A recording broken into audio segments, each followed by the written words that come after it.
Merci beaucoup d'avoir pris le temps de préparer cette conf. Et puis, dans le chat, n'hésitez pas pour les questions. On les posera à la fin, évidemment, comme d'habitude. Je te laisse la parole, Arthur. À tout à l'heure. Ouais, bah merci, merci de me laisser le temps pour pouvoir parler de ça. En vrai, ça faisait un moment que je voulais faire une présentation là-dessus. On en avait déjà parlé plusieurs fois, David, mais j'avais jamais vraiment pris le temps. Et du coup, là, je me suis vraiment posé. Je me suis dit, bon, je vais essayer de prendre le sujet dans l'ordre. Et donc, je vais vous parler. Je vais commencer par vous décrire un petit peu deux, trois termes botaniques. Après, je vais parler des différentes espèces de Sarracenia. Et puis après, je vais vous dire un peu l'intérêt que ces espèces elles ont dans l'hybridation, et puis vous montrer quelques petits exemples de comment hybrider et vous donner ma méthode aussi de comment je fais pour faire pousser les plantules, etc. Donc, je vais commencer par une petite introduction. Donc, toutes les photos, c'est les miennes, hein, si jamais, à part quelques-unes où j'ai en fait où j'ai écrit enfin, d'où elles viennent, quoi. Du coup, juste pour commencer par le début. Les Sarracenia, donc c'est un genre de la famille des Sarraceniaceae. Dans la famille des Sarraceniaceae, on a aussi Darlingtonia et Elianthora. Et les Sarracenia, on les trouve, comme vous voyez sur cette photo, principalement, enfin uniquement même en Amérique du Nord, dans leur distribution naturelle, parce qu'on en a aussi qui ont été implantés à plusieurs endroits, notamment en France, on a Sarracenia purpurea qui a été implanté, qui pose un peu problème d'ailleurs, qui est un peu invasive chez nous. Et en fait, quand vous voyez cette distribution-là, là, on voit qu'on a toute une partie du Canada ici où on trouve des Sarracenia. En fait, tout ça, c'est Sarracenia purpurea, basiquement. Et en fait, quasiment toutes les autres espèces, elles sont juste dans le sud et sud-est des États-Unis par ici, quoi. Et donc, les Sarracenia, on les trouve dans des milieux, pour la grande majorité d'entre eux, dans les milieux type tourbière, par exemple, au Canada. Mais dans les zones un peu plus chaudes, subtropicales ici, on les trouve dans des espèces de prairies ou de pinèdes. Je ne sais pas si vous voyez derrière, mais c'est des espèces de pins, des zones ouvertes comme ça. Donc c'est pour ça que c'est des plantes qui aiment bien le soleil, hein. C'est parce que vraiment dans leur milieu naturel, elles poussent dans des zones un peu inondées comme ça. Donc il n'y a pas beaucoup d'arbres qui arrivent à s'installer. Et en fait, ces milieux, ils sont assez entretenus, c'est-à-dire qu'on met le feu régulièrement, etc., pour justement empêcher que les arbres s'installent et referment le milieu. C'est-à-dire pompe en fait toute l'eau et que ça se transforme en forêt humide et pas en milieu ouvert avec le soleil qui tape, quoi. Donc juste pour décrire quelques termes que je vais utiliser pendant toute la présentation, comme ça au moins on sait de quoi on parle. Donc ça c'est un piège de Sarracenia, c'est donc une feuille, hein, c'est une feuille modifiée. Ce que j'appelle moi le tube, c'est en gros la partie qui va de l'ouverture du piège ici jusqu'en bas. Tous les pièges, vous allez voir, ils ont une espèce de feuille un petit peu ici plate qui sert plutôt à la photosynthèse, en fait, qui fait la jointure entre les deux, enfin, qui fait la jointure du tube. Et ça, c'est ce qui s'appelle l'aile. Le péristome, c'est l'espèce de bouche ici d'entrée du piège. La gorge, c'est cette partie-là, au niveau de l'entrée du tube. L'opercule, c'est le chapeau ici qui empêche l'eau de tomber à l'intérieur des tubes, pour certaines espèces, pas pour toutes les espèces. Et donc, ça, c'est l'entrée du piège. Quand je parle d'entrée du piège, en gros, c'est le péristome et la gorge, quoi. Il y a aussi autre chose que je pouvais pas mettre sur cette photo, mais du coup que je vous mets à côté un peu comme ça, un peu dégueulasse. Ça, c'est ce qui s'appelle des phylodes. Les phylodes, c'est enfin, chez les plantes carnivores, ce qu'on appelle les phylodes, c'est des pièges modifiés qui sont en fait pas carnivores, c'est juste une feuille, et donc ça sert uniquement à la photosynthèse, et ça sert pas à capturer des espèces, enfin, à capturer des insectes. Et en fait, il y a certaines espèces qui font ça, notamment un petit peu Leucophila, Flava et surtout Oreophila.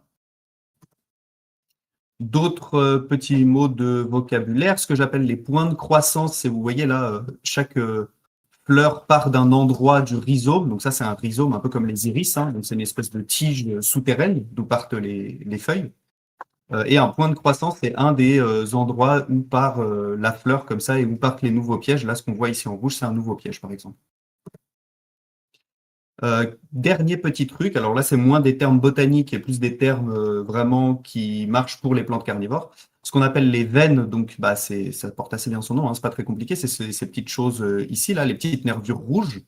Les ocelles blanches, c'est les petits points blancs qu'on peut voir chez certaines espèces. Et des fois, je vais parler pendant cette présentation de veines inversées. Donc typiquement, ça, c'est des veines inversées, mais j'y reviendrai. C'est quand on a des veines vertes sur un fond qui est plutôt rouge. Ah, c'est mon chat qui se décide à parler, je ne sais pas si vous l'entendez. Et je vais parler beaucoup aussi de pièges arrondis ou de pièges triangulaires. Les pièges arrondis, c'est des choses qui sont un peu comme ça, alors que les pièges triangulaires, vous voyez, elles sont plus comme ça en deux dimensions, quoi. Enfin, ça ressemble en fait, l'entrée du piège ressemble à un triangle. Ici, on a des opercules qui sont du coup fermés, et ici des opercules qui sont plutôt ouverts, c'est-à-dire qui laissent tomber l'eau dans les tubes. Bon, je vais essayer de passer un peu rapidement sur tous ces trucs-là, hein. Juste pour vous décrire un petit peu la fleur aussi, parce que c'est assez important et on va pas mal en parler en fait, parce que c'est assez important, bah, déjà pour l'hybridation évidemment, mais c'est aussi important pour reconnaître des hybrides ou voir un petit peu à quoi vont ressembler la descendance quand on fait des hybrides. Pour les parties qui sont dites stériles, c'est-à-dire pas les parties qui ont quelque chose à voir avec la reproduction, enfin les parties fertiles, quoi. Donc les parties stériles, on a ici trois petites bractées. Les bractées, c'est des feuilles modifiées. Ici, on a la hampe florale ou la tige florale aussi qu'on peut appeler. Chez les Sarracéniens, on a 5 sépales. Les sépales, c'est ces choses ici qui sont en haut. Normalement, c'est plutôt vert, jaune. Sur cette fleur-là, elles sont colorées. Et ça, ces sépales restent. C'est-à-dire que quand les pétales qu'on voit juste en dessous, au bout d'un moment, les pétales en fait vont tomber, vont sécher, vont tomber au bout d'une dizaine de jours, alors que les sépales restent. Pour les parties fertiles de la fleur, c'est-à-dire les parties qui ont directement un lien avec la reproduction, sous les pétales, ici en fait on a les pétales normalement, et sous les pétales on a le pollen qu'on trouve ici, donc ça c'est les étamines, hein. On a le filet et les anthères. Très important, on a aussi le petit parapluie ici, donc en fait le pollen va tomber dans ce parapluie quand le pollen va être mûr. Ici vous voyez en rouge on a les sépales qui restent, hein, donc les sépales ils tombent pas, là les pétales sont tombés. Vous voyez qu'ici, il y en a un qui est un peu sec d'ailleurs. Et pour la partie, le pollen, c'est la partie mâle. Et la partie femelle, c'est donc les stigmates. Alors, on les voit pas trop, j'avais pas de photo où on les voyait bien, mais c'est juste de l'autre côté des petites pointes ici. Donc, on en a 5. Et c'est juste de l'autre côté de ces petites pointes-là, à l'intérieur, enfin, à l'extérieur, en fait, des pétales. Et donc, ces pétales, en fait, empêchent l'autopollinisation. Un petit peu, en vrai, ça arrive que les plantes s'autopollinisent, mais c'est plutôt fait pour empêcher l'autopollinisation. Puisque donc les stigmates ne sont pas au contact du pollen. Et à l'intérieur, donc sous les étamines ici, on a ce qu'on appelle l'ovaire ou ce qui va se transformer en fait en fruit et qui va contenir les graines. Donc maintenant, je vais juste vous décrire rapidement les différentes espèces de Sarracenia. Je vais revenir dessus pour vous parler un peu de leur intérêt dans l'hybridation. Là, je vous fais plus une description, on va dire, botanique, quoi. Juste pour vous montrer un peu la tête qu'elles ont et leurs caractéristiques. Donc tout d'abord, on a Sarracenia alata qui ressemble à ça. Voilà, donc c'est une plante, vous voyez, elle est assez triangulaire ici. Voilà, ça c'est ce que j'appelle une entrée triangulaire. Et elle a les pétales, enfin les fleurs, les pétales des fleurs qui sont plutôt blancs ou jaune pâle. Il faut savoir que Sarracenia alata, elle existe en tout un tas de variétés. Donc je vais vous en montrer quelques-unes. Donc ça c'est la variété alata, c'est la variété un peu de base. Il y a la variété Atrorubra, donc qui a tendance à devenir complètement rouge, comme on voit ici. Bon, en réalité, elle a un peu de mal à complètement se colorer en rouge, mais voilà, ça devient à peu près comme ce que vous voyez ici. On a la variété Cuprea, qui est un peu comme Sarracenia flava, c'est-à-dire qu'en fait, l'opercule a tendance à se colorer de cuivré, comme vous voyez ici. On a variété Nigropurpurea qui ressemble beaucoup à Atrorubra en vrai, mais qui se colore plutôt de rouge foncé, de rouge pourpre, quoi. Et pareil, c'est un peu compliqué en réalité d'avoir une coloration vraiment noire. Il y a quelques clones qui arrivent, mais il faut surtout en fait une situation super ensoleillée et pas mal de chaleur, mais c'est un peu compliqué chez nous en vrai. On a la variété Ornata. Donc la particularité de cette variété, c'est qu'en fait les veines sont à l'extérieur du piège et pas à l'intérieur du piège comme c'est le cas chez la variété Alata. Bon, en réalité, il y a quelques plantes qui sont vraiment ornata, on va dire, qui ont vraiment les caractéristiques de Sarracenia alata var ornata, mais en vrai, c'est un peu compliqué de la trouver par rapport à chez Sarracenia flava, où là, vraiment, on a vraiment beaucoup de clones qui sont ornata, quoi. Ensuite, on a var rubrio perculata. C'est un truc un peu compliqué, c'est ce qu'on appelait juste red lead avant. Donc, c'est le dessous de l'opercule qui est complètement rouge. Mais vous voyez, normalement, le veinage est à l'intérieur du piège et pas à l'extérieur. Donc ça, c'est un vrai rubrio perculata. Mais si vous voyez une plante qui a ces caractéristiques-là, plus du veinage à l'extérieur, c'est soi-disant un croisement entre ces deux variétés-là. Bref, moi je trouve que c'est un peu tiré par les cheveux tout ça. La plupart du temps, les ornata ont le dessous du chapeau qui est rouge, enfin le dessous de l'opercule, et les rubrio perculata sont plutôt veinés à l'extérieur. Bref, c'est un peu, voilà, des trucs de botaniste, quoi. Et puis, on a la forme, alors ça, c'est pas une variété, c'est une forme, la forme viridescence. Vous allez voir ce genre, ce terme-là, on va beaucoup le voir parce qu'en fait, c'est issu d'une mutation assez basique qui fait que la plante ne peut pas produire de couleur rouge. Donc là, vous voyez, c'est pas exactement la bonne plante parce que ici, vous voyez qu'elle a des rayures rouges. Mais normalement, c'est une plante qui est donc complètement verte et vous allez voir qu'on a exactement la même chose dans toutes les autres espèces. Sarracenia flava, là aussi on a beaucoup de variétés, donc accrochez-vous. Euh, Celle-ci, elle a plutôt, donc vous voyez l'entrée du piège qui est arrondie comme ça, elle fait des fleurs magnifiques, peut-être même les plus jolies fleurs de toutes les Sarracenia, qui sont jaunes vifs avec des pétales assez longs comme ça. Donc ça, c'est la variété Flava var flava. Ici, vous avez, donc c'est-à-dire la variété normale, hein. Ici, vous avez Sarracenia flava var atropurpurea. Donc, elle est censée être complètement rouge, c'est-à-dire l'intérieur du piège est rouge, l'opercule est rouge dessus, dessous. On a la variété cuprea, donc c'est-à-dire avec l'opercule qui est cuivré comme ça, exactement pareil que comme alata en fait. La variété maxima, alors là, faut faire attention, il y a pas mal de gens qui confondent la variété maxima qui ressemble à ça, donc qui est complètement verte, mais qui a des anthocyanes, c'est-à-dire que les jeunes pousses sont rouges, mais les pièges, après, en grandissant, perdent les rayures rouges et la couleur rouge. Et on a aussi un clone, on a aussi un cultivar qui s'appelle Maxima. Alors ça, c'était pas très malin, mais du coup, c'est juste un Sarracenia flava normal, donc var flava, qui est juste un peu grand, quoi. Mais la variété Maxima est verte, comme ça. Ensuite, on a var ornata, encore une fois, donc vous voyez, avec des plantes qui sont bien veinées, des pièges qui sont un peu plus trapus aussi, généralement. Var rubricorpora. Alors là, c'est pas un vrai rubricorpora, mais je vous ai mis cette photo parce que je trouve qu'on voyait bien les caractéristiques. Rubricorpora, normalement, a le tube qui est rouge, mais le péristome et l'opercule, normalement, restent plutôt jaunes. Voilà, donc c'est un peu différent de Var atropurpurea qui est censé, lui, devenir complètement rouge. On a la variété Rugeli qui est très reconnaissable avec la tache rouge comme ça dans la gorge et aucune veine normalement sur le reste du piège. Et encore une fois, la forme viridescente, c'est-à-dire une forme sans aucune anthocyane, donc qui est un peu vert fluo, quoi, comme vous pouvez voir ici. Sarracenia leucophila. Bon, maintenant, il y a un petit peu moins de variétés et de formes différentes, donc ça va aller un peu plus vite. Bon, bah, elle est reconnaissable forcément avec les ocelles blanches comme ça. La fleur est rouge avec des pétales un peu plus petits comme ça, rouge pourpre. Mais alors, il y a quand même une variété qui a été décrite. Bon, c'est un peu compliqué en réalité de voir la différence parfois, mais bon, elle a été décrite, alors je vous la transmets. C'est la variété Alba, qui en fait, on n'a pas juste des ocelles blanches, on a normalement le haut du piège qui est complètement blanc. Avec le péristome ici aussi qui est complètement blanc, et l'entrée, en fait, toute l'entrée du piège est complètement blanc. Voilà. Donc ça serait la variété Alba. Et on a aussi une forme viridescence, évidemment, c'est-à-dire une forme complètement verte, sans anthocyane, donc sans couleur rouge. Sarracenia minor, une super espèce vraiment jolie, qui est toute petite et plutôt subtropicale, quoi. Elle pousse vraiment au chaud.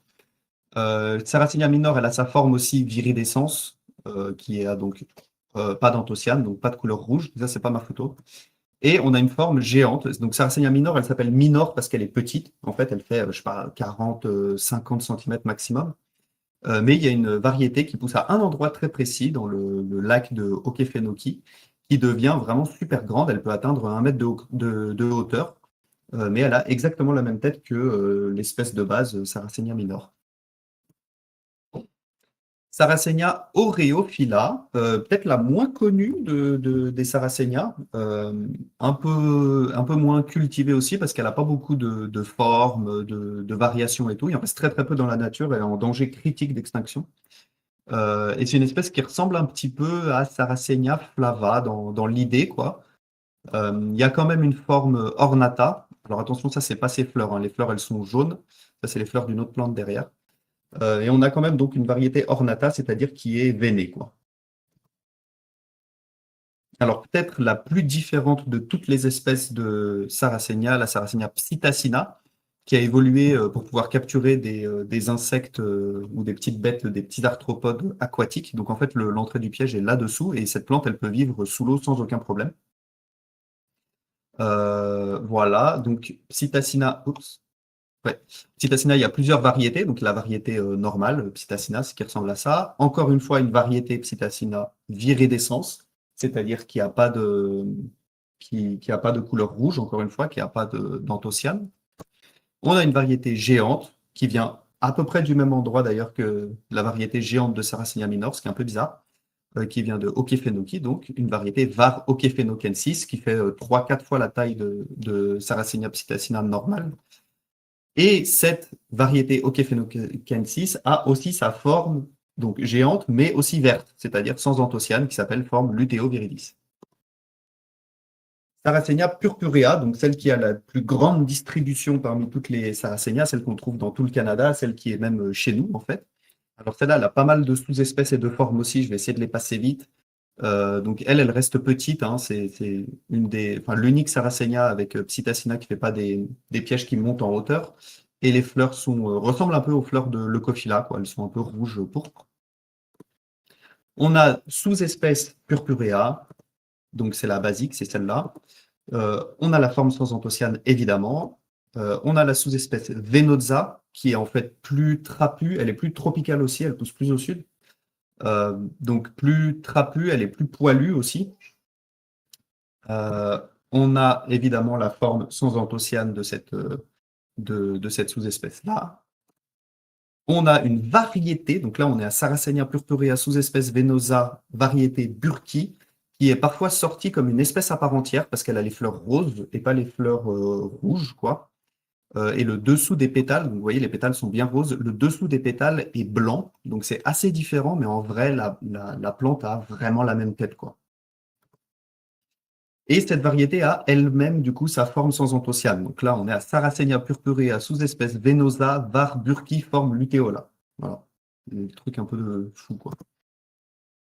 On a une autre variété qui s'appelle variété Montana, qui est, bon, pour moi, elle n'a pas grand-chose de différent. Enfin, elle est plus compliquée, en fait, à cerner, je trouve. On dirait un peu un truc intermédiaire entre venosa et purpurea. C'est un truc un peu comme ça, entre les deux, quoi. Et pour terminer, peut-être le plus gros foutoir botanique, enfin taxonomique chez les Sarracenia, c'est Sarracenia rubra. On n'en entend pas trop parler de celle-là, alors qu'il y a une diversité vraiment de fou dans les sous-espèces et tout, mais elle n'est pas trop cultivée, c'est dommage. Elle fait des fleurs super mignonnes, regardez, elles sont vraiment toutes petites et rouge pourpre. Enfin, moi, j'aime beaucoup cette espèce. Et alors là, accrochez-vous, ça va être un peu compliqué. On a d'abord la sous-espèce rubra, donc qui ressemble à ça. Dans l'idée, ça ressemble un peu à Sarracenia alata, qu'on a vu au début. Vous avez vu que la fleur, c'est pas du tout la même, hein. Mais dans l'idée, c'est un peu la même chose avec cet opercule un peu allongé, comme ça, un peu plongeant, triangulaire. Vous allez voir que là, je vous range pas les sous-espèces dans l'ordre parce que, en fait, il y a vraiment deux groupes distincts de sous-espèces chez Sarracenia rubra et certaines personnes sortent un groupe de sous-espèces en tant qu'espèce à part entière. Et vous allez voir que ça peut avoir du sens parce que vraiment, il y a des trucs très différents. Pour moi, entre la sous-espèce rubra et la sous-espèce gulfensis, il y a vraiment très très peu de différence. Gulfensis est un peu plus trapu, je dirais, mais dans l'idée, c'est vraiment la même chose. Gulfensis a sa forme luteoviridis, c'est-à-dire sans anthocyanes. Ça, c'est vraiment le truc que vous allez retenir, je pense. Et on a la sous-espèce jaunésie. Alors là, pareil, moi, je vois pas énormément de différence avec Gulfensis et rubra. Il doit y en avoir, mais c'est pas C'est pas bon voilà, surtout des espèces qui vivent dans des zones en fait très différentes et qui communiquent pas trop entre elles. Mais en réalité, c'est assez, pour moi, c'est assez proche quoi. Ça pourrait même être du Alata, ça, hein, je trouve. Ça se ressemble beaucoup quoi. Et Jonesia, sa forme viridescens, on passe. Et voilà, l'autre groupe de sous-espèces qui est vraiment différent et qui est du coup parfois sorti en tant que Sarracenia alabamensis, c'est donc cette sous-espèce-là, Sarracenia alabamensis, vous voyez qu'elle n'a rien à voir vraiment avec Rubra, je trouve, qui est plus massive, plus costaud, un peu plus grande, avec des pièges vraiment plus gros, quoi. Et la sous-espèce Veri, qui ressemble aussi un peu à celle juste au-dessus, avec des pièges un peu plus dodus, on va dire. Et chez Rubra, c'est vraiment un bazar. Il y a encore plein d'autres trucs qui ont été décrits, des formes, des machins, des trucs ancestraux, je sais pas quoi. Bref, c'est vraiment un foutoir pas possible. C'est un peu l'espèce fourre-tout, quoi. Bon, après cette grosse introduction sur les différentes espèces, je vais juste vous parler rapidement de l'hybridation. Et déjà, bah, qu'est-ce que c'est un hybride? Qu'est-ce que c'est une hybridation? L'hybridation, c'est le fait de mélanger deux espèces pour avoir une descendance. Donc là, par exemple, vous avez une espèce ici, Sarracenia flava varugeli, avec des fleurs jaunes, la tache dans la gorge ici. Si vous hybridez cette plante avec Sarracenia leucophylla, que vous voyez ici, avec des fleurs rouges pourpres, vous allez avoir quelque chose d'intermédiaire entre les deux espèces. Là, c'est Sarracenia X murrei, l'hybride donc entre flava et leucophylla, où vous avez des caractéristiques du coup des deux parents mais un petit peu moins visible, si vous voulez. Donc, vous avez quand même la tache rouge ici qui vient de Sarracenia flava varugeli, et aussi les ocelles blanches qui viennent donc de Sarracenia leucophylla. Et puis, vous voyez que la fleur, bah, c'est quelque chose d'intermédiaire. Donc, là, enfin, vous avez du jaune ici, du rouge pourpre ici, et donc vous allez avoir un truc un peu orangé euh, au niveau de l'hybride. Donc, il faut savoir que chez les Sarracenia, on a pas mal d'hybrides naturels. Donc, c'est-à-dire qu'il y a des espèces qui poussent un peu au même endroit dans la nature et qui s'hybrident, hein. Et il faut savoir que chez les Sarracenia, chez beaucoup d'espèces de plantes d'ailleurs, c'est pas pareil que chez les animaux, c'est-à-dire que les hybrides assez souvent sont pas stériles, donc c'est-à-dire qu'ils sont fertiles.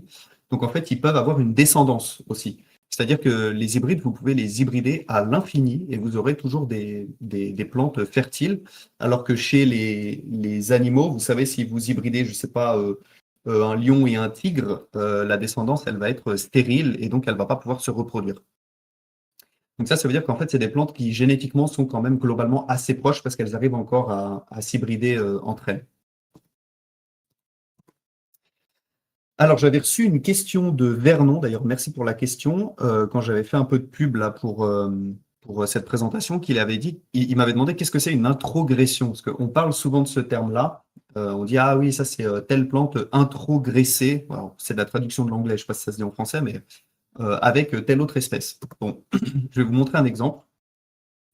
Ça, c'est un Sarracenia alata, totalement basique, tout ce qu'il a de plus basique. Fleurs blanches, l'entrée du piège un peu triangulaire comme ça, les veines à l'intérieur, l'opercule complètement droit, sans poils, sans ocelles blanches, complètement vert, etc. C'est Sarracenia alata.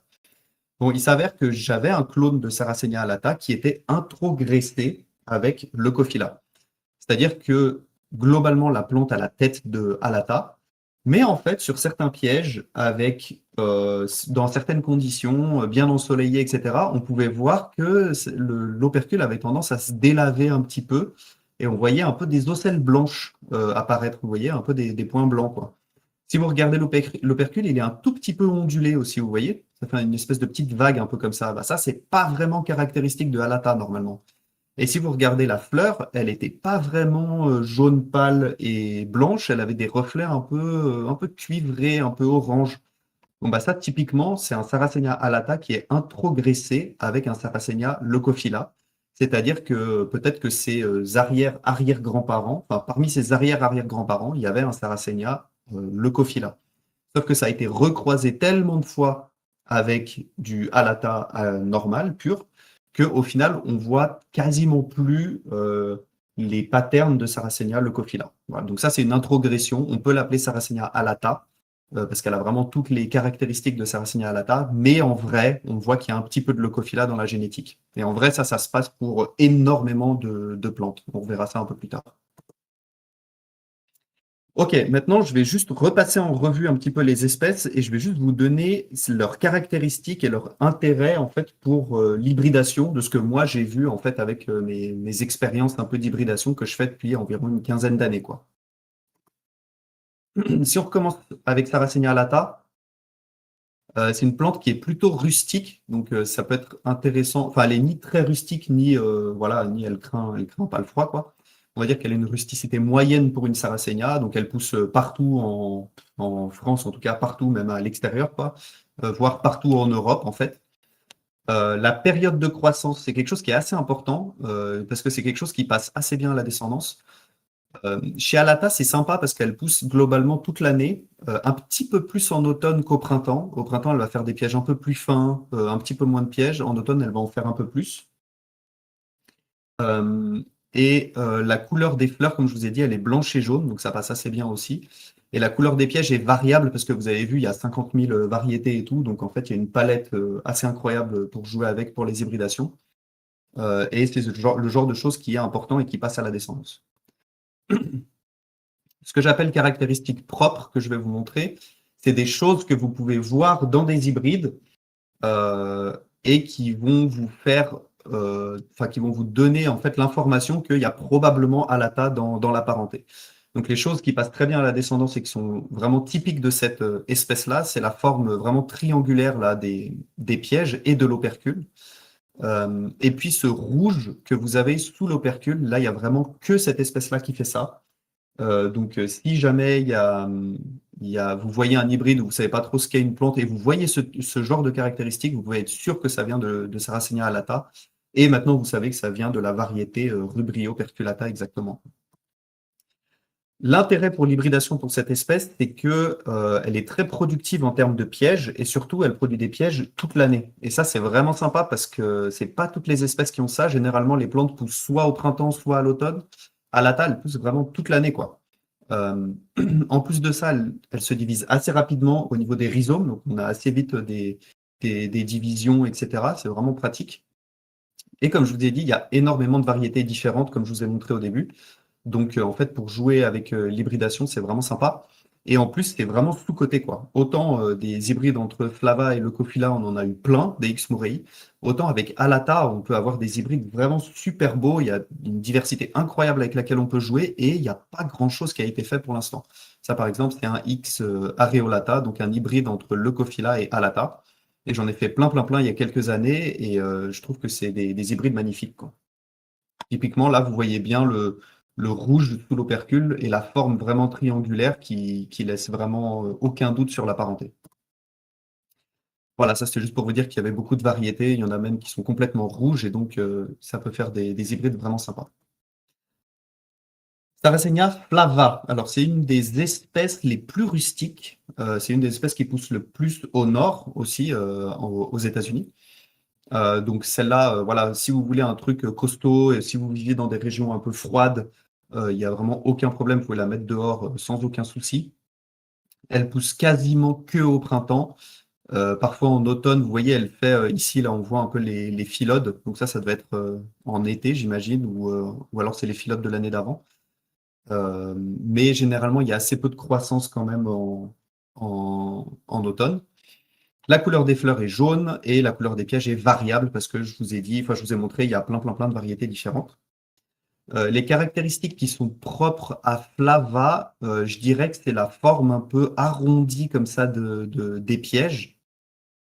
Euh, la taille des fleurs aussi, j'ai l'impression que ça passe assez bien à la descendance, c'est une espèce de grosses fleurs jaunes, jaune vif, et la production de phyllodes qui sont longs, en fait, enfin qui sont en hauteur, ça laisse absolument aucun doute parce que c'est quasiment la seule à le faire, avec parfois un petit peu Leucophila, mais c'est surtout celle-là qui fait ça. L'intérêt pour l'hybridation, bah, comme je vous ai dit, il y a énormément de variétés. Je vais vous montrer deux, trois photos de clones qui sont vraiment magnifiques, je trouve. La taille des pièges aussi, parce que c'est peut-être la plus grande des Sarracenia, qui peut atteindre le mètre sans grande difficulté pour certaines variétés, certains clones. Il y a beaucoup de couleurs et de patterns différents sur les pièges. Vous voyez avec l'opercule ici qui est complètement cuivré. On a celle avec la tache rouge dans la gorge, etc. Donc il y a plein de patterns et de couleurs différentes. Et comme je vous ai dit, bah, ça donne quand même une grosse rusticité aux hybrides et une grosse croissance printanière, quoi. Juste pour vous montrer deux, trois clones que j'aime beaucoup. Donc ça, c'est un Cuprea, vraiment sympa. J'adore la forme, enfin la tête de cette plante-là. On a des Maxima qui ressemblent aussi à ça. Vous voyez avec le petit éperon, ça s'appelle ces petites choses-là, là. Des trucs vraiment plus mastoc, plus solides, un peu plus bas aussi en taille, mais vraiment plus solides, quoi. Des ornata comme ça. On a des formes aussi comme ça qui sont très, très, très jolies. Moi, j'aime beaucoup. C'est quand l'opercule retombe comme ça par-dessus la planche, je trouve ça magnifique. Voilà, des espèces de taches rouges dans la gorge complètement accentuées. La variété Rugeli qui est vraiment magnifique aussi. Et il y a de plus en plus de clones qui sortent aussi comme ça, donc sans opercule. Ça se transmet pas très bien à la descendance, mais comme il y a quelques autres espèces qu'on commence à trouver avec la même mutation, on commence à avoir des hybrides qui gardent ces caractéristiques-là. Sarracenia leucophylla, donc une rusticité plutôt normale, elle peut pousser dehors sans trop de problèmes, elle va survivre quoi. Le problème, c'est qu'en fait, elle pousse surtout à l'automne, à partir de la fin d'été, en août, septembre. Donc si vous la faites pousser dehors dans des régions un peu froides, elle va démarrer un peu plus tard au printemps, elle va démarrer en mai, juin, parfois même juillet. Et du coup, elle n'aura pas le temps de faire sa deuxième poussée de croissance, et donc elle n'aura pas le temps en fait de montrer vraiment son plein potentiel. Pour moi, chez nous, le Sarracenia leucophylla, elle doit vraiment pousser en serre parce que c'est là où elle montre toutes ses caractéristiques, on va dire. La couleur des fleurs, c'est rouge pourpre, et puis évidemment, la couleur des pièges, c'est blanc, hein. C'est ça l'intérêt vraiment de cette espèce-là. Donc les caractéristiques propres qu'on va trouver chez les hybrides, c'est évidemment les ocelles blanches, les pièges plutôt arrondis, mais ça dépend. Et ce qui passe beaucoup à la descendance, c'est cet opercule, vous voyez, complètement ondulé comme ça. Ça, c'est généralement des choses. Il y a aussi Purpurea qui fait ça, mais comme Purpurea a une forme très différente, généralement, si on a une plante qui est un peu en hauteur, avec des pièges plutôt fins et élancés, et qui a des ocelles blanches plus l'opercule un peu ondulé, bon, bah, c'est qu'il y a du Leucophylla, quoi. C'est aussi vous voyez qu'il y a des petits poils un petit peu dessous l'opercule. Là, ça, c'est une caractéristique aussi de Leucophylla. Et puis les fleurs qui sont rouges, pourpre, rouge sombre. Bon, l'intérêt pour l'hybridation, c'est vraiment très simple, c'est les ocelles blanches, c'est la seule qui fait ça. Et, et c'est vraiment sympa, ça passe super bien à la descendance en plus. Aussi, comme on a dit, c'est une plante qui a une forte croissance en automne. Donc, si c'est quelque chose que vous voulez sélectionner aussi parce que vous vivez dans une zone où vous pouvez vous le permettre, dans le sud de la France par exemple, bah, c'est vraiment sympa. Alors, il y a un petit peu de variété aussi, un petit peu de différence. On a des trucs qui sont un peu plus rouges comme ça, mais ça passe un peu moins bien à la descendance. Même les variétés Alba comme ça passe pas si bien que ça, le côté Alba. Un petit peu au niveau de l'opercule, c'est-à-dire qu'on n'a plus des ocelles blanches, mais on a un opercule qui est plutôt blanc avec des veines vertes, quoi, ou rouges. Mais c'est pas le truc qui passe le mieux, on va dire. Et enfin, vous voyez, vous avez ce clone qui est très connu de Sarracenia leucophylla. Bon, bah, ça, typiquement, c'est un leucophylla, maintenant vous savez, qui est introgressé avec un Flava varugeli. Donc en réalité, c'est plutôt un X murray qu'un vrai leucophylla pur, quoi. Sarracenia minor, alors chez moi, elle n'est pas du tout rustique, dans le sens où elle supporte le froid, le gel et tout, il n'y a pas de problème. Mais c'est toujours parmi les dernières à repartir au printemps. C'est la dernière qui fleurit, etc. Donc plutôt pour faire pousser en serre, je dirais. D'autant plus qu'elle pousse au printemps, mais c'est surtout en automne qu'elle va faire des jolis pièges. Donc c'est un peu comme le Leucophylla avant, c'est-à-dire que si vous êtes dans une région froide, elle va pousser un peu au printemps et elle va crever en fait avant d'avoir pu produire les pièges les plus beaux, quoi. Donc c'est un peu dommage. La couleur des fleurs, c'est jaune, et la couleur des pièges, bon, bah, c'est vert avec les ocelles blanches là derrière l'entrée du piège qui sont vraiment jolies et qui passent très bien à la descendance. Donc les caractéristiques propres, bah, c'est la forme un peu, vous avez vu, triangulaire là, de l'opercule et du piège. Et puis surtout, bah, ces ocelles blanches là à l'arrière du piège qui sont vraiment, vraiment magnifiques. Sarracenia minor fait aussi des fleurs qui sont vraiment moins hautes que les pièges. Donc voilà, si jamais vous avez un doute, ça peut vous donner aussi un indice. Donc l'intérêt pour l'hybridation de cette espèce-là, pour moi, c'est uniquement la forme des pièges et puis les ocelles blanches un peu comme ça là. C'est une plante qui est très très peu utilisée dans les hybrides et c'est vraiment dommage parce qu'elle est vraiment, vraiment sympa quoi. Sarracenia aureophylla, la mal-aimée un peu des Sarracenia, pour moi, c'est une des plus rustiques, voire peut-être la plus rustique avec Purpurea. Elle a une grosse, grosse poussée de croissance au printemps. Elle en a très peu, voire pas du tout en automne. Il y a quelques clones qui poussent un peu en automne, mais en réalité, c'est vraiment très rare. Généralement, en été, elle va faire les phyllodes et puis après, elle va crever tout doucement pour l'hiver, quoi. Moi, à partir de juillet, août, j'ai quasiment déjà plus de pièges, quoi. Mais par contre, bah voilà, si vous habitez dans une zone un peu froide, si vous voulez faire une tourbière extérieure, bah vous mettez des Oreophylla et vous allez avoir vraiment des super plantes pendant tout l'été. Elles vont être super belles et au moment où le froid va commencer à arriver, bah elles vont mourir petit à petit. Et vu qu'elles sont super rustiques, bah, ça posera aucun problème, quoi. La couleur des fleurs, c'est jaune et la couleur des pièges, c'est vert. Donc les caractéristiques propres, pour moi, c'est vraiment les phyllodes retournés vers le bas. Vous voyez ici, là, on voit pas très bien sur la photo. Ça, c'est les phyllodes de l'année dernière, enfin de l'année d'avant, de quand cette photo a été prise. Ça doit être une photo qui a été prise en mai, quelque chose comme ça. C'était des plantes à l'extérieur, ça. Je pense que ça a été pris en mai parce qu'on a encore des pièges là qui vont s'ouvrir. Et donc ça, c'est les phyllodes de l'année d'avant. Vous voyez, ils sont vraiment en arc de cercle comme ça, recourbés vers le bas. Ça, il n'y a que Oreophylla qui le fait. Donc, si vous le voyez chez un hybride, bah, vous savez que ça, il y a du Oreophylla dedans, parce qu'il n'y a que elle qui le fait. Ce qui peut donner un indice aussi, comme j'ai dit, c'est la grosse, grosse poussée de croissance printanière et quasiment rien après en automne. Et les fleurs font à peu près la taille du piège ou un peu moins haute. Alors que les autres sarracéniens ont des fleurs bien plus hautes que le piège. Et l'intérêt pour l'hybridation, pour moi, c'est la rusticité. Euh, Il y a de plus en plus d'hybrides qui sortent avec Oreophylla. Ça donne souvent des trucs un peu massifs, quoi, un peu, ouais, un peu massif, je trouve. Je ne sais pas si vous voyez laquelle c'est la Dentadelle. C'est un hybride, je crois, entre Ruby Rare, que je vous montrerai après, et Oreophylla. Et en fait, ça donne un truc qui est vraiment beaucoup plus gros que les parents. Et ça arrive assez souvent chez Oreophylla. Ça donne des hybrides qui sont vraiment beaucoup plus balèzes que les parents, quoi. Et en plus de ça, ça donne des trucs rustiques qui craignent rien du tout et qui ont une croissance printanière incroyable.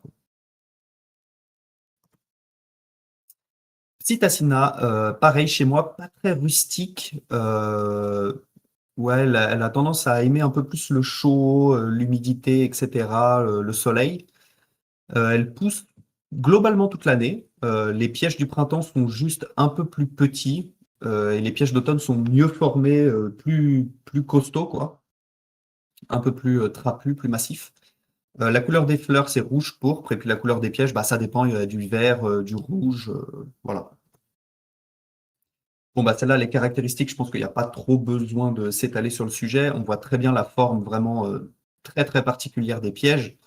Ça donne des hybrides d'ailleurs en première génération. Vous croisez Psittacina avec n'importe quelle autre espèce, ça donne à peu près la même plante. Parce qu'en fait, elle est tellement différente des autres espèces que bah, si ça fait un truc un peu intermédiaire entre les deux, ça ressemble un peu toujours à la même chose.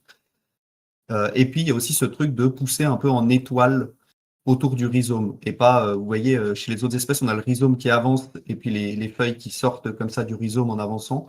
Chez Psittacina, le rhizome, il monte en hauteur et les feuilles poussent en étoile autour. Donc ça peut être aussi une caractéristique. Enfin, comme je vous ai dit, pour l'hybridation, en première génération, c'est toujours un peu la même chose. Mais moi, ce que j'aime beaucoup, beaucoup, beaucoup, c'est les hybrides en F2, c'est-à-dire en deuxième génération de Psittacina. Et ça vous donne toujours une entrée du piège un peu comme ça. Et moi, je trouve ça super beau. Et alors là, on peut vraiment se faire plaisir en hybridant avec n'importe quelle espèce et ça donne des trucs vraiment sympas. Et là, vous voyez, par exemple, c'est un hybride, si je dis pas de bêtises, entre, qu'est-ce que c'est? Psittacina et quelque chose, je sais plus ce que c'est, je crois que c'est même pas le Leucophila, et qui a été recroisé avec Rubra, et ça vous donne quand même des ocelles blanches et tout, qui sont quand même bien présentes hein, chez Psittacina, on le voit pas trop, mais il y a quand même des ocelles blanches, et ça passe assez bien, même 2 générations plus loin. Voilà, et puis ça donne des plantes souvent qui se divisent assez bien, assez rapidement, qui font souvent plein de petites divisions un peu de partout autour du rhizome principal. Sarracenia purpurea, on a bientôt fini. Elle est pareil, super rustique. Bon, ça dépend des sous-espèces. Venosa est un peu moins rustique, mais bon, en général, ça craint pas grand-chose quand même au froid. Ça pousse bien toute l'année, mais chez moi, je trouve qu'en moyenne, ça pousse quand même un peu mieux à l'automne. En gros, plus la saison avance, plus les pièges sont massifs, quoi. Euh, les premiers pièges sont souvent assez fins, assez petits et tout. La couleur des fleurs, bah, ça dépend. Il y en a une sous-espèce, la variété qui fait des fleurs roses. Et sinon, le reste, c'est plutôt rouge-pourpre. Et la couleur des pièges, c'est vraiment rouge, quoi. Ça passe très bien à la descendance. Les caractéristiques propres, bah, c'est voilà, cette forme un peu basse, un peu gonflée des pièges, un peu arrondi, quoi, un peu costaud. Généralement, ça donne des choses rouges. C'est souvent très pubescent, au moins sous l'opercule, quoi. Voir dans toute la plante si c'est hybridé avec Purpurea sous-espèce venosa. Et on a pareil aussi la pousse un peu en étoile autour du rhizome. Donc là, le rhizome est quelque part ici au milieu et vous avez des pièges qui sortent en étoile autour et le rhizome qui monte en hauteur au lieu de se déplacer sur les côtés. Et l'intérêt pour l'hybridation, bah, ça produit des pièges globalement toute l'année, donc c'est vraiment sympa. Bah, après, ça dépend avec quoi vous l'hybridez, hein, mais dans l'idée, ça produit des pièges toute l'année. La forme des pièges est globalement assez similaire en première génération, vu qu'elle est super différente des autres espèces. Mais ça va vous donner toujours un truc un peu massif comme ça. Ça va vous donner de la rusticité à l'hybride, ça c'est sûr et certain. Et surtout, ça va vous faire garder les pièges en hiver. Parce que la Purpurea, elle garde la majorité de ses pièges en hiver, et du coup, ça vous fait des plantes qui sont assez belles en hiver. En plus, généralement très colorées, très rouges comme ça, donc c'est vraiment sympa, quoi. Et enfin, Sarracenia rubra. Bon, bah, celle-là, elle est moyennement, enfin, normalement rustique, on va dire. Elle pousse globalement toute l'année, plus en automne chez moi. Elle fait généralement des pièges un peu plus costauds, un peu plus massifs à la fin de la saison, vers septembre-octobre, mais en fait, depuis le début du printemps, elle produit, quoi. Ces fleurs qui sont rouges pourpres et toutes petites, on a vu, et la couleur des pièges qui est plutôt vert, veiné d'ailleurs, beaucoup, avec cet opercule un peu euh, par-dessus, comme ça, un peu long. Bah voilà, c'est ce que je voulais vous dire là. Donc vous voyez, vous avez cet opercule un peu qui retombe un peu comme ça par-dessus, là, qui est assez caractéristique de Rubra. Et ces fleurs-là, toutes petites et vraiment super belles, peut-être les plus belles fleurs de Sarracenia avec Flava, je trouve. Et on a une grosse différence entre les pièges de printemps et les pièges d'automne. Les pièges d'automne, comme je vous ai dit, sont plus massifs, les pièges de printemps plus fins, et ça se voit assez bien dans la descendance. Euh, et ça produit beaucoup, beaucoup, beaucoup de pièges par contre. Et donc l'intérêt pour l'hybridation, bah voilà, la production de plein de pièges toute l'année, surtout à l'automne, et puis ça fait des plantes qui se divisent assez rapidement. Euh, et je trouve qu'on n'a pas beaucoup joué avec Sarracenia rubra, c'est vraiment un truc qu'on a laissé un peu de côté, alors que encore une fois, il y a plein de sous-espèces, il y a plein de variétés, il y a plein de formes qu'on commence à trouver. On a des formes qui sont très très rouges et tout, et ça donne des trucs plutôt sympas après. Ok, on va parler maintenant de l'hybridation en tant que telle. Comment ça se passe et qu'est-ce qu'il faut faire. Donc, peut-être une des questions que vous pouvez vous poser, c'est quelle plante il faut hybrider, quelle plante on peut hybrider, voilà, quelles espèces on peut hybrider. Donc, comme je vous ai dit, les Sarracenia, elles s'hybrident toutes entre elles à l'infini. Donc, il n'y a aucun problème là-dessus. Vous pouvez hybrider n'importe quoi avec n'importe quoi. Le problème, c'est que c'est parfois un peu compliqué parce que les fleurs, elles apparaissent pas au même moment. Là, on dirait pas sur la photo parce qu'il y a un peu de toutes les couleurs. Mais regardez, si on prend ça peut-être 1 ou 2 semaines avant la photo que vous avez vue avant, vous voyez que là, on a que des fleurs qui sont jaunes, en fait, jaunes et blanches. Bah, ça, typiquement, c'est Flava, et ça, c'est Alata. Donc là, vous avez tous les Flava et Alata qui sont déjà en fleurs, même déjà en train de passer. Vous voyez, là, les pétales sont en train de tomber. Et derrière, ici, vous avez le Leucophila qui commence à peine à préparer ses boutons et qui vont, là, ils vont s'ouvrir dans 1 semaine, quoi. Donc, ça peut être compliqué parce que dans les mêmes conditions, vous pouvez avoir des plantes qui fleurissent pas au même moment. Moi, j'essaie de jouer un peu avec ça en mettant des plantes à l'extérieur. Comme ça, typiquement, les flavas à l'extérieur vont fleurir en même temps que les, je sais pas, minors ou les leucophylla à l'intérieur, par exemple. Au niveau de savoir quelle plante hybrider, bah, soit vous hybridez des plantes que vous aimez bien parce que vous les trouvez belles et vous vous dites, ah ouais, si je mélangeais ça avec ça, je vais avoir un truc sympa entre les deux et tout, parce que vous trouvez que la plante est super belle. Soit vous vous dites, ah bah mon climat, il est super froid, du coup il faut que je sélectionne des plantes plutôt rustiques. Donc là, vous allez hybrider, comme je vous ai dit, Flava, Oreophylla, Purpurea. Soit il fait super chaud chez vous et vous pouvez profiter des espèces plus tardives comme Leucophylla ou Minor, par exemple. Voilà, donc ça, c'est vous qui choisissez. Ou soit vous faites complètement au pif. Et je vous avoue que moi, les plus beaux hybrides que j'ai eus, c'était en faisant vraiment complètement au pif. Et ça a quand même très bien fonctionné. Et des fois, vous avez même des surprises. Vous avez des trucs que vous vous attendrez. Enfin, vous attendez pas du tout à la tête de la descendance. Et c'est même un truc qui a presque rien à voir avec les parents, quoi. Surtout quand vous avez des hybrides complexes que vous hybridez entre eux. Du coup, comment il faut faire pour faire des hybrides, pour fabriquer des hybrides? Bon, bah déjà, ça se fait au printemps, quand vous avez les fleurs, comme ça. Vous savez maintenant où se trouve le pollen, etc., hein, je vous ai expliqué, c'est sous les pétales. Alors, vous pouvez polliniser soit avec un petit pinceau en allant récupérer le pollen comme ça dans le parapluie de la fleur, parce que le pollen, en fait, quand il est mûr, il tombe sur le parapluie de la fleur et il va rester ici mûr pendant à peu près 1 ou 2 semaines. Donc, tant que vous n'avez pas de pollen dans le petit parapluie de la fleur, là, ça sert à rien. Enfin, ça sert pas à grand-chose d'aller essayer de bouger les étamines pour récupérer 3 grains de pollen. Vraiment, quand il est mûr, il tombe en quantité et vous pouvez le récupérer avec un pinceau. Moi, je vous avoue que je le fais avec le doigt, ça marche très bien aussi. Vous passez le doigt comme ça enfin, dans le parapluie, vous récupérez plein de pollen et après, vous allez le déposer comme ça sur les stigmates d'une autre fleur. Idéalement, si vous voulez vraiment faire un hybride, il faut faire la pollinisation plusieurs fois. Généralement, je ne sais pas si vous la faites 3, 4 fois, donc sur 3, 4 jours différents, vous êtes à peu près sûr que votre hybridation va fonctionner.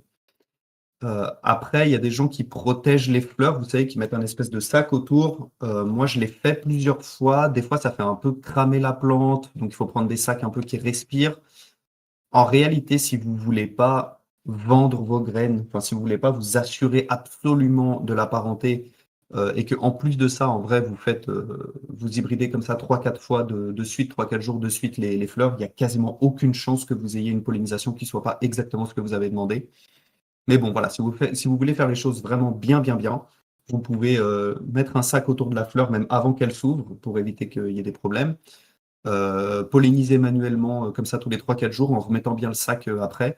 Mais pour de vrai, c'est pas nécessaire. Si vous voulez juste vous amuser un peu, c'est pas nécessaire. Alors ça, c'est une autre question qui revient assez souvent. C'est quoi la différence entre le pied mère et le pied père? On parle souvent de ça dans les hybrides. Le pied mère, c'est le pied qui porte les graines et le pied père, c'est le pied qui amène le pollen. Normalement, biologiquement, on va dire, ou génétiquement, il y a plus de matériel génétique qui est transmis du pied mère, parce que le pied mère transmet d'autres choses comme les chloroplastes, les mitochondries, etc., qui ont aussi de l'ADN, en dehors de l'ADN du noyau, quoi.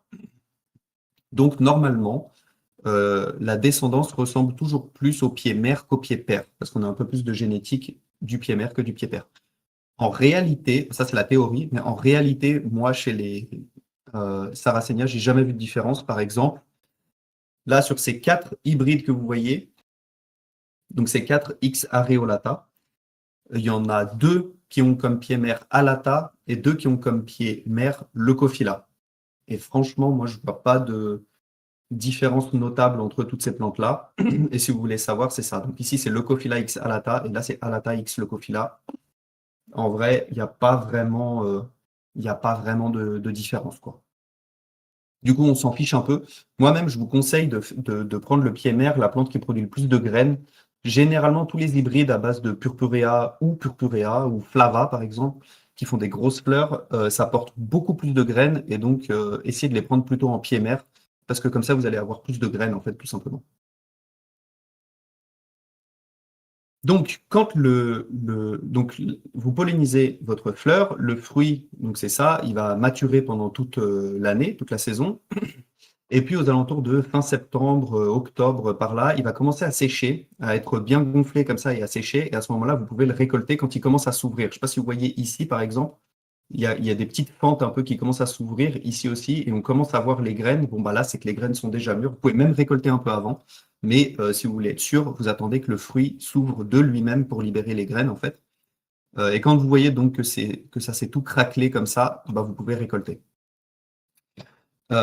Normalement, si le fruit grossit, c'est que vous avez des graines dedans. Donc vous pouvez à peu près être sûr que l'hybridation a fonctionné si le fruit grossit, mais ce n'est pas toujours vrai. C'est-à-dire que des fois, vous allez avoir un fruit énorme et en fait, dedans, ça va être vide, quoi. Ça arrive assez souvent.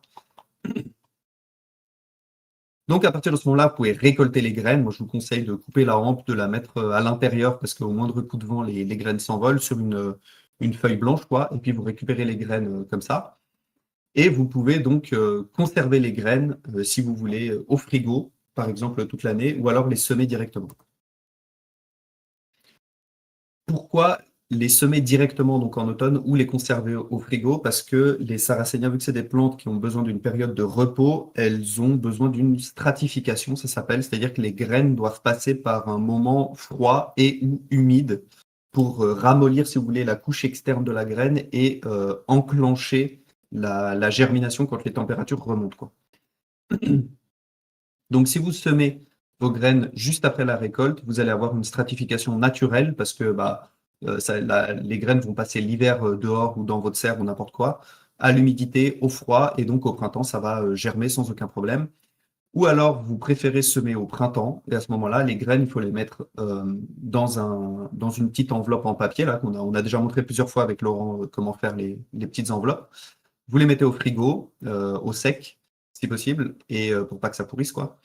Vous semez donc au printemps, si possible un peu tôt, vers fin février, mars, quoi. Mars, c'est pas mal, histoire qu'elles puissent quand même prendre un peu le froid et l'humidité du printemps. Une fois que vous avez semé donc vos graines, c'est le printemps. Quand les températures remontent, que la durée du jour s'allonge et tout, moi je vous conseille de mettre vos pots avec vos graines un petit peu au soleil, pas forcément toute la journée, sinon ça va sécher la graine, mais voilà, soleil du matin ou de la fin d'après-midi par exemple, c'est très bien.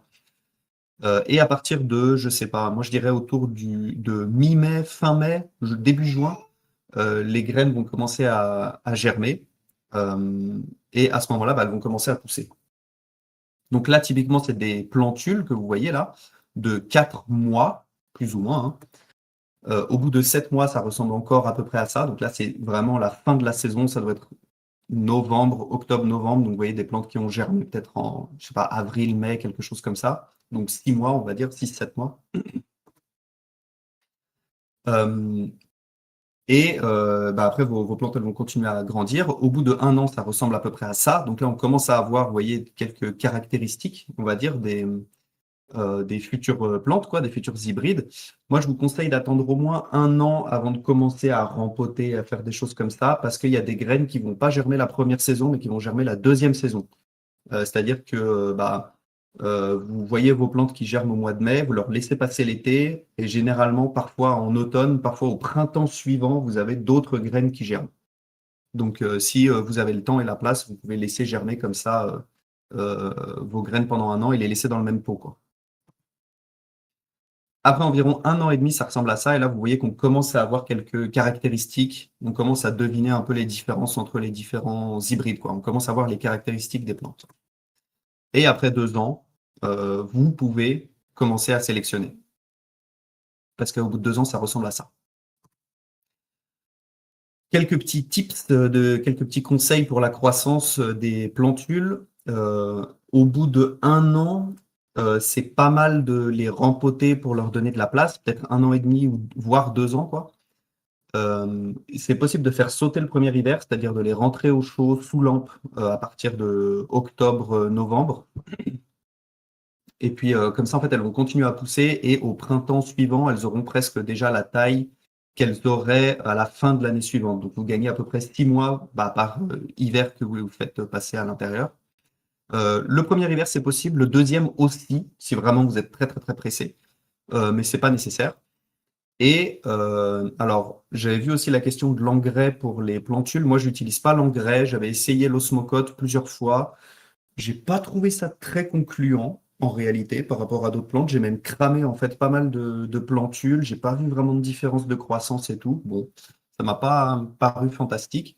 Par contre, ce que je conseille vraiment, vraiment et qui marche à fond, c'est de nourrir les plantes.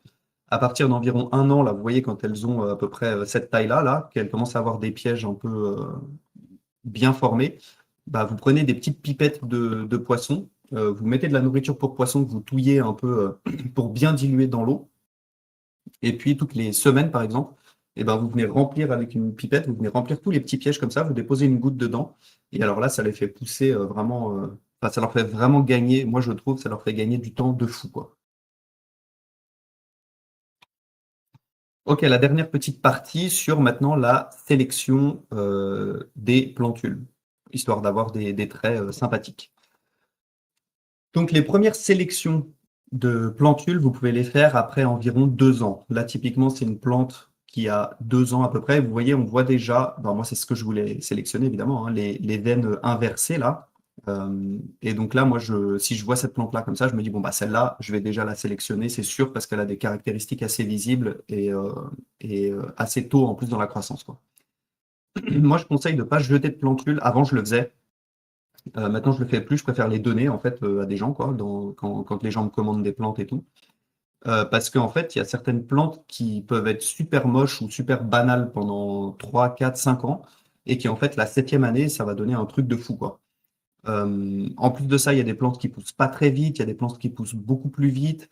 Ça dépend de l'hybridation, mais ça dépend aussi juste de, bah, je sais pas, où c'est placé dans votre serre, si vous aviez mis beaucoup de graines ou pas dans les pots, etc. Enfin, ça dépend de plein de trucs, quoi. Ce qu'il faut aussi savoir, c'est que les plantules qui sont les plus rapides à pousser, c'est pas forcément celles qui vont être les plus rustiques ou les plus fortes ou les plus rapides de croissance après. Et l'inversement est vrai aussi, c'est-à-dire que vous pouvez avoir un truc qui traîne depuis 7-8 ans qui est tout petit et d'un coup se mettre à décoller et ça va être en fait la plante la plus rustique et la plus forte enfin, de toutes ses frères et sœurs, quoi. Donc, c'est un peu un piège, ce genre de truc-là, de dire, ah bah, telle plante, elle est plus grande, du coup, je vais la sélectionner. C'est pas forcément vrai, ça peut juste venir du fait qu'elle a réussi à choper un petit peu plus de nutriments que ses voisines à un moment donné, du coup, elle a fait plus de racines et ça fait un peu effet boule de neige, quoi. Mais en tout cas, moi, je conseille d'isoler celles qui sortent du lot assez rapidement, comme ça vous fait de la place et ça vous force à rempoter aussi. Et comme ça, assez rapidement, vous pouvez voir aussi si les plantes, elles valent le coup ou pas, quoi. Alors, à quoi s'attendre dans les hybridations? Euh, Chez les hybridations simples, c'est-à-dire entre deux espèces, typiquement ici c'est Leucophila et Alata, vous allez avoir des plantules qui sont très similaires. Là, on a plein d'hybridations différentes entre différents clones de Flava et de Alata et de Leucophila, pardon. Euh, et vous voyez qu'en gros, elles ont toutes plus ou moins la même tête, quoi, à peu de choses près. Donc en fait, dans ce genre d'hybridation simple, entre deux espèces, on peut faire une sélection assez rapide au bout de 3, 4 ans. Bah voilà, vous savez déjà quelle plante va être plutôt sympa, quelle plante va être plus basique, donc ça va assez vite. Chez les hybrides complexes, avec 3 parents ou plus, bah, les plantules, elles vont être très différentes. Parce que les plantules, elles vont avoir des caractéristiques des grands-parents qui vont ressortir ou des arrière-grands-parents, etc. Et donc, il va y avoir une variation beaucoup plus grande dans la descendance. Par exemple, là, c'est une hybridation entre Adier, qui est un hybride très complexe, et Leucophila. Et vous voyez que vous avez des plantes très vertes, avec l'opercule recourbé, des plantes avec l'opercule ouverte, très verte, même blanche quasiment, des plantes rouges. Voilà, donc vous avez des formes un peu différentes, des couleurs super différentes. Et voilà, quand vous avez des hybrides complexes que vous hybridez, ça prend plus de temps, il faut au moins attendre 5-6 ans, quoi. Comme je vous ai dit, il y a des caractéristiques qui peuvent ressortir après 2 voire 3 générations sans aucun problème, peut-être même plus que ça, j'ai juste pas essayé. Par exemple, cette plante-là, elle a des petites veines inversées, du coup j'aime bien. Et vous voyez qu'elle a des ocelles blanches, donc des petits points blancs qui viennent donc de Leucophila. Maintenant, vous savez, l'opercule un petit peu ondulé, là, vous voyez, Les ocelles blanches, bon, bah ça vient de l'Eucophylla. Surtout les ocelles blanches sur l'opercule, comme ça, il n'y a que elle qui fait ça, donc c'est vite fait. Sauf que cette plante-là, c'est un hybride entre une plante que j'ai appelée HNI12, hybride non identifié, 12, et Adier. HNI12, c'est Oreophylla avec un autre truc, mais pas de Leucophylla, c'est sûr.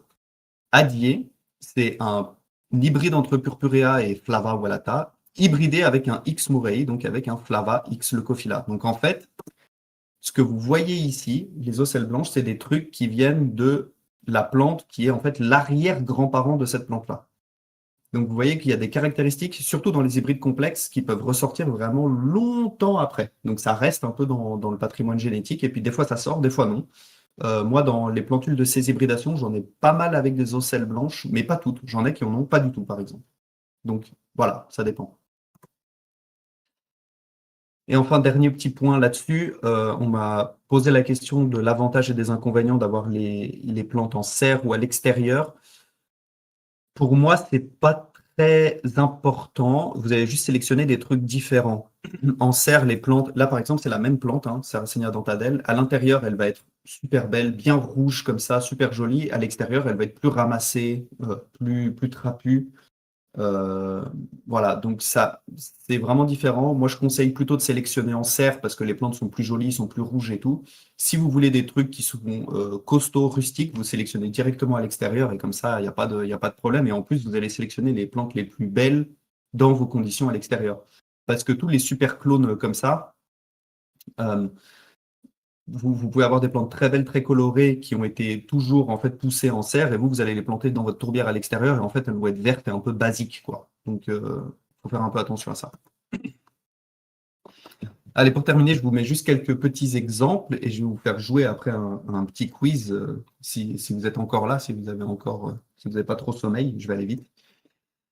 Je voulais juste vous parler vite fait des veines inversées. Là, j'en ai parlé pas mal. Vous savez que j'aime bien ce genre d'hybridation. J'essaie de trouver un petit peu d'où ça sort, toutes ces choses-là. Par exemple, j'ai fait un hybride entre un Flava, Var Maxima et Leucophylla, donc ça c'est un X morei. Cette plante-là qui est très verte avec l'opercule blanc, je l'ai croisée avec une plante complètement à l'opposé, plus trapue, rouge pourquoi quasiment noir, et ça a donné Sarracenia adier qui ressemble un peu à ça, donc qui est à peu près entre les deux. Vous voyez qu'elle a des caractéristiques des deux parents, hein. Le petit éperon ici, il vient vraiment de cette plante-là. L'opercule un peu ondulé, la forme un peu générale, ça vient d'ici. Mais la couleur, la forme du tube, l'aile, etc., ça vient plutôt de cette plante-là. Et ben, cette plante, vous voyez, je ne sais pas si on voit d'ailleurs ici, mais elle a déjà des veines inversées. Donc, j'ai l'impression que si vous croisez des plantes très très vertes avec des plantes très très rouges, vous pouvez avoir des veines inversées comme ça. Maintenant, cette plante-là, je l'ai recroisée avec une plante vraiment basique, quoi. C'est juste qu'elles étaient en fleurs en même temps. Je me suis dit, bon, bah allez, je vais les croiser, alors que vraiment, celle-ci, elle a rien de spécial, je trouve. C'est un hybride à base d'Oreophylla, donc très costaud, etc. Mais bon, visuellement, je la trouve pas exceptionnelle, quoi, alors que celle-là est plutôt sympa. Mais cette plante-là, elle a tendance à faire des pièges qui retombent un petit peu. Vous voyez, elle tient pas bien droite, elle est pas bien costaud et tout. Si vous la mettez dehors, elle va plier, etc. Donc je me suis dit, bon, bah, je vais la croiser avec celle-là. Celle-là, elle est bien, bien costaud, bien rustique. On va voir ce que ça donne. Et en fait, bah, ça m'a donné tous ces hybrides que j'ai avec des veines inversées vraiment magnifiques, quoi. Et qui ont des caractéristiques un peu entre les deux espèces, mais qui ont des veines inversées qui sont vraiment ressorties à fond, quoi. Et du coup, qui sont assez rustiques parce qu'il bah, y a de l'hybridation avec du Oreophylla en génétique. Enfin, j'ai hybridé ces deux espèces que je vous ai déjà montrées entre elles, et ça a donné des trucs avec aussi des veines inversées. Alors c'est moins visible, mais ça a donné aussi des veines inversées. Du coup, je pensais avoir trouvé un petit peu le responsable. Je me suis dit, bon, bah, c'est cette plante-là, je pense que c'est celle-là qui donne les veines inversées, quoi, parce qu'elle était présente dans la première hybridation et dans la deuxième. Mais en fait, du coup, j'ai hybridé cette plante-là très très rouge sombre avec une plante plus vert clair, quoi, un Flava Maxima. Et ça m'a donné des hybrides, encore une fois, avec des veines inversées. Donc je pense qu'il y a quand même un truc à creuser chez les Sarracenia Flava Var Maxima et les Var Cuprea. J'ai l'impression que quand il y a quelque chose comme ça qui est mélangé, dans l'hybridation, à la deuxième génération, troisième génération, il peut y avoir des veines inversées qui ressortent. Je sais qu'il y a pas mal de X-Cates Bai, c'est-à-dire Purpurea hybridé avec Flava, qui sortent avec des veines inversées et qui sont très rouges, donc avec des veines très blanches, parce que c'est hybridé avec un Flava Maxima, par exemple. Bref, du coup, c'est encore un peu mystérieux, mais je continue mon investigation pour savoir exactement d'où viennent ces veines inversées. Allez, pour terminer vraiment super rapidement, je ne sais pas s'il y a encore des gens sur le chat, je vais regarder. Je voulais juste vous faire un petit quiz si vous voulez jouer. David, si tu veux, et Laurent, si vous voulez jouer aussi, n'hésitez pas, les deux Laurent, je ne sais pas si vous êtes encore là. Du coup, je vais vous montrer des hybrides de Sarracenia et vous allez me dire, selon vous, quels sont les parents. On va commencer avec quelque chose de vraiment facile. J'ai fait plusieurs niveaux. Il y a facile, moyen et difficile. Qu'est-ce que vous en dites? Rugeli et le Kofila. Et le co, ouais. Exactement. Donc là, on a Sarracenia X Murray. Donc un hybride entre la Flava Varugeli, je ne l'ai pas mis, mais évidemment c'est celle-là parce qu'on a la tache rouge ici, il n'y a que cette plante-là qui l'a. Et le Kofila parce que vous avez les ocelles blanches. Ok, super. Facile. Niveau 2.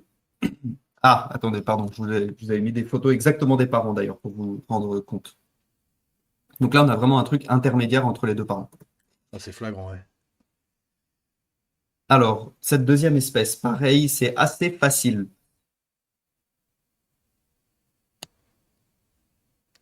Ah, ça c'est Courti, Est-ce que non? vous avez des idées dans le chat? À quoi ça vous fait penser comme espèce existante? Psittacina. Psittacina. Ça fait Psittacina. Ouais.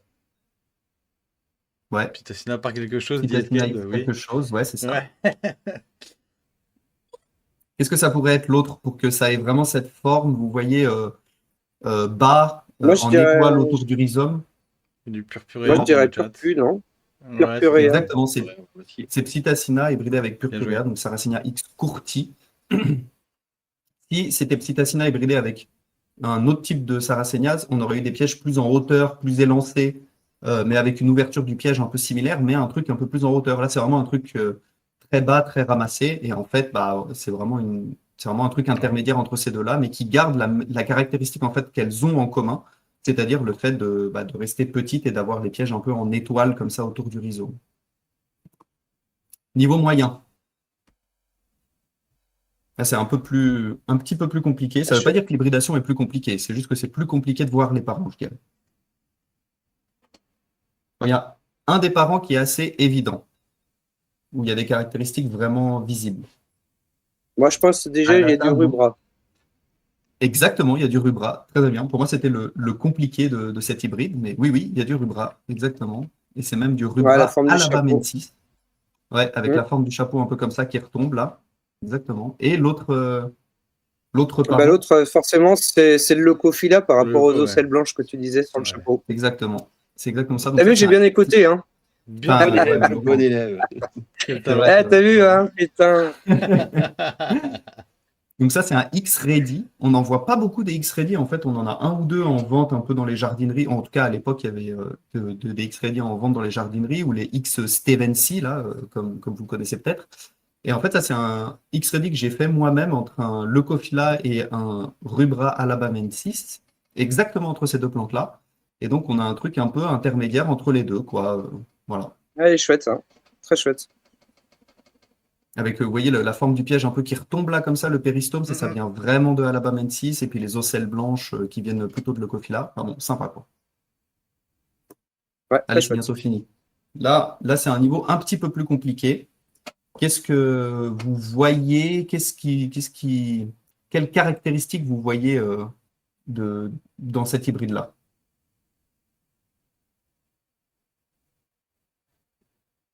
Il y a du halata, c'est sûr. Il n'y a pas de halata. Ah, sérieux? À la forme du chapeau. Ouais. Ça aurait pu. Il n'y a pas de halata. À la forme du chapeau, ouais, ok. Ça dit Auréophila dans le rubra, dans le chat. Alors, Auréophila, oui. Rubra. Moi, je dirais qu'il y a de l'Atropurpurea par rapport au fait que l'intérieur de l'urne soit rouge comme ça, non? Exactement. Il y a du flava, en tout cas, Flava, Flava Oreophylla et une autre espèce, une troisième espèce qui est un peu plus loin dans le croisement. Flava Xpitacina. Non. Regardez, les pièges, ils sont un peu. Ça, c'est sa forme adulte. Hein. Elle n'est pas très grande, elle fait 30 cm de haut. il y a du rubra là. Du rubra? Non, c'est du purpurea. Ouais. Du purpurea là-dedans? Ouais. En fait, regardez, ça, c'est un hybride entre ces deux plantes-là. Donc, ça, c'est purpurea hybridé avec Oreophylla. Et le tout qui a été réhybridé avec un Flava var rubricorpora. Donc, ce qui pouvait vous donner l'idée du Flava rubricorpora, bah, c'est la couleur rouge complète, là, complètement rouge, avec purpurea en plus, qui donne un truc vraiment complètement rouge. Et bon, vous ne pouviez pas le savoir juste avec la photo, mais vous voyez les pièges bien arrondis comme ça ressemble un peu à Flava, et surtout ça ressemble un peu à Oreophylla. Et c'est une plante qui est super rustique, quoi.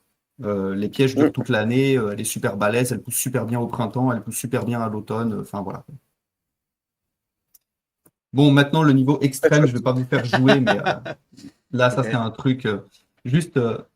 Est-ce que vous voyez... Moi, je trouve qu'il y a une espèce qu'on voit énormément, alors qu'elle est très très loin dans la parenté, mais je trouve qu'on voit beaucoup Psittacina. Je ne sais pas si vous êtes d'accord. Quand on l'hybride comme ça, après une ou deux générations, enfin après plutôt 2 ou 3 générations, on a ce genre de truc, de forme un peu comme ça qui ressort. Et ça, c'est... Voilà. Watcha, ok. Ouais. Bon, bah là, déjà, il y a du Leucophila, c'est sûr. Il y a du Leucophila. Ouais. Leucophila, Ah ouais. Pour les autres, il y a tout dur. en fait, donc quasiment.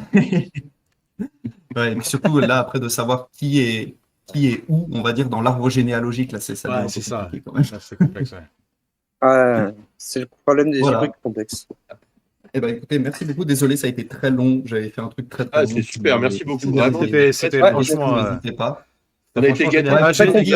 Franchement, c'était trop cool. Je me suis dit que les gens pourraient revenir dessus s'ils avaient un doute ou s'ils voulaient voir un truc spécifique. Donc je me suis Carrément, c'est un guide, quoi. Le guide, c'est vraiment ça, quoi. J'ai noté des questions. L'ami Arthur, l'ami Saracénis qui a gagné des graines en posant sa question. Il a bien fait. Je voulais savoir si on peut anticiper grossièrement le résultat d'une hybridation grâce à la domination de couleurs. En gros, est-ce que par exemple la couleur noir-pourpre de Blackshear va avoir la domination sur le vert d'une Léviathan, par exemple? C'est compliqué. Ça dépend lesquels. Chez Purpurea et tout, la couleur, elle passe très bien. Chez Flava rubricorpora, par exemple, ça passe assez bien. Mais chez Leucophila, c'est pas évident. C'est-à-dire qu'il y aura peut-être quelques plantules qui vont être assez sombres et tout, mais ça ne veut pas dire que toutes vont être sombres. Ça va pas marcher comme ça. Ok. Tu veux que j'enlève la présentation, David? Je veux bien que tu décores, ouais. Comme ça, on récupère nos deux Laurent. Tac, parfait. Je vous remets en plein écran. Merci pour ta réponse. Je vais nous récupérer ici. Avant ou après? Après, c'est bien. Il y a mon chat qui a beaucoup parlé pendant la présentation. Ah, c'était trop mignon. Ils sont vraiment partout. Il y avait d'autres questions que j'ai notées. Il y a Paul Caron qui dit est-ce qu'un opercule des Flava n'a pas la forme d'un cœur en vue de dessus? C'était une question. Est-ce qu'on peut dire que... Ouais, c'est vrai. Ok. C'est vrai. Caractéristique, c'est au moment où tu en as parlé. Il y a Noé qui demande si la couleur des plantes influence les insectes. Ah, c'est une bonne question. Je ne sais pas. Peut-être. Je sais qu'il y a un truc avec les plantes du potager où les espèces qui sont très rouges, genre les laitues par exemple qui sont rouges, ont tendance à moins se faire bouffer par exemple par les limaces que les laitues qui sont très vertes. Okay. Donc il y a peut-être un truc aussi dans l'autre sens, quoi. Il y a peut-être certaines plantes ou certains insectes qui sont plus attirés par la couleur rouge, d'autres par la couleur verte. Je sais pas. Je sais pas, peut-être.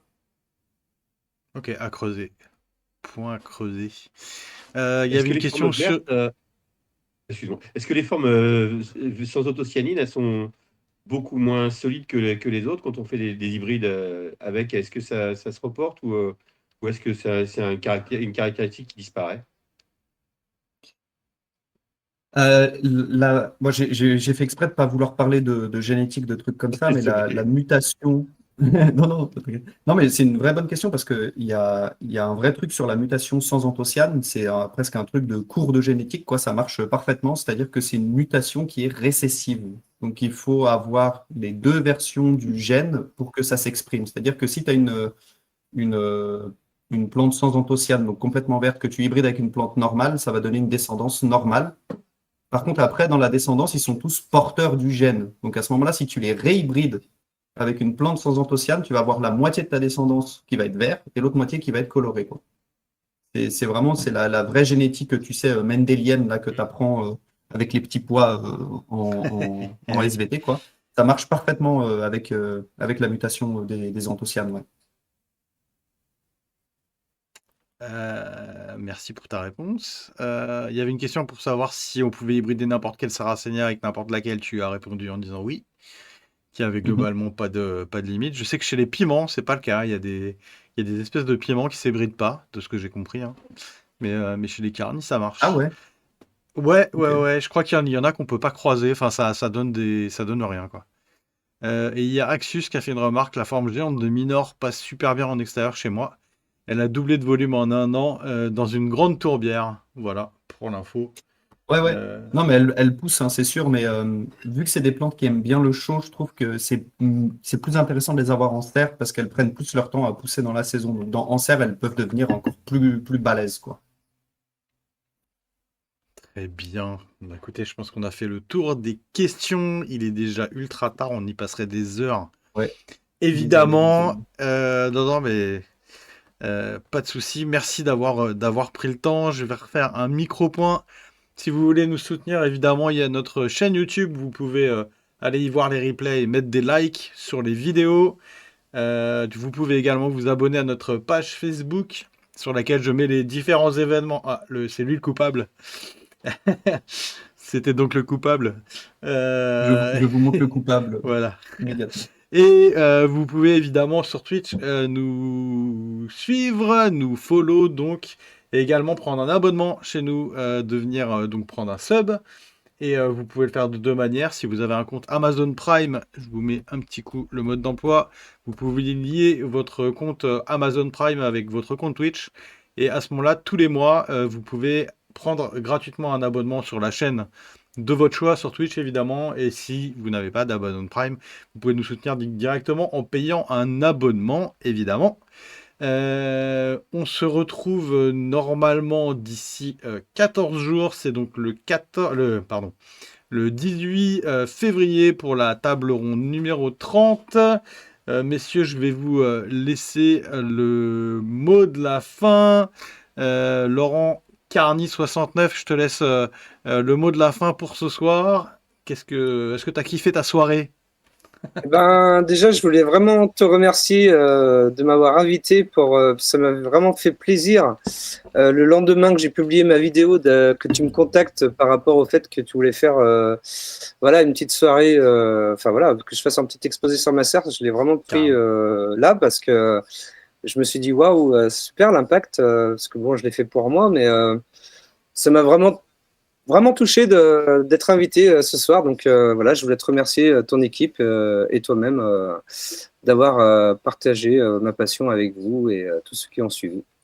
Bah, merci à toi d'avoir pris le temps et puis on se retrouve, on a dit, dans quelques mois Yes, pour un update de ton projet titanesque sur carrément. ta serre. En tout cas, j'espère que tu auras inspiré des gens et puis évidemment que les gens n'hésitent pas à aller sur ta chaîne YouTube où tu donnes des news. Tu fais évidemment pas que des vidéos sur ta serre mais aussi sur les plantes. Yes. Et qui n'hésitent pas à s'abonner pour avoir évidemment les dernières nouvelles.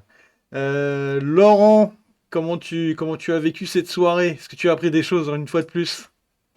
Super, non, super, franchement, les deux étaient vraiment, deux conférenciers étaient vraiment géniaux. Donc, voilà, moi, j'arriverai jamais à faire un projet comme toi, Laurent. Mais bon.